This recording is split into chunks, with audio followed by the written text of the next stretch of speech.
श्री कृष्ण की बताई गई ये 4 बातें कलियुग में जिंदगी आसान बना सकती है। श्रीमद् भागवत गीता में भगवान कृष्ण ने कई नीतियों के उपदेश दिए हैं जो आज कलियुग में भी सार्थक है। आधुनिक जीवन में सफलता का अर्थ पैसों और सुख सुविधा की चीजों से जुड़ा हुआ है।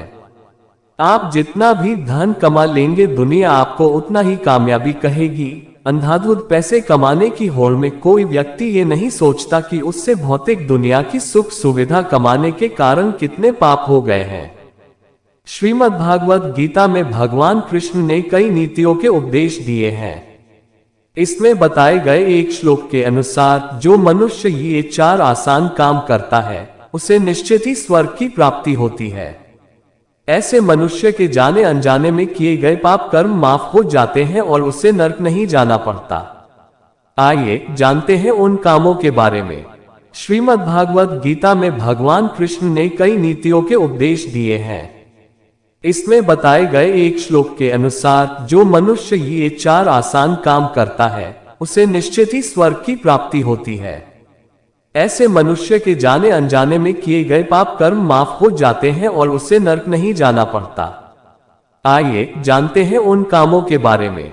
दान करने का अर्थ है किसी जरूरतमंद को वो चीज निःशुल्क उपलब्ध करवाना जिसे पाने में वो अक्षम है। दान करने से पहले या बाद किसी को भी दान के बारे में नहीं बताना चाहिए। दान को हमेशा गुप्त ही रखना चाहिए। कई बार ऐसा होता है कि हमारा मन और दिमाग दोनों विपरीत दिशा में चलते हैं और हम अधर्म कर बैठते हैं। गीता में दिए गए ज्ञान के अनुसार मन को वश में कर लेने से व्यक्ति द्वारा किसी पाप को करने की संभावना रहती है। सत्य बोलना। कलियुग में सत्य और असत्य का पता लगाना मुश्किल हो गया है। किसी भी व्यक्ति की बात को सुनने मात्र से ये नहीं कहा जा सकता कि वो झूठ बोल रहा है या सच। अगर आपने भूतकाल में कोई गलत काम किया है तो आप शेष बचे जीवन में हमेशा सत्य बोलकर पापों का प्रायश्चित कर सकते हैं। ध्यान या जप। आधुनिक युग में ऐसे लोग बहुत कम बचे हैं जो रोजाना ध्यान करते हो।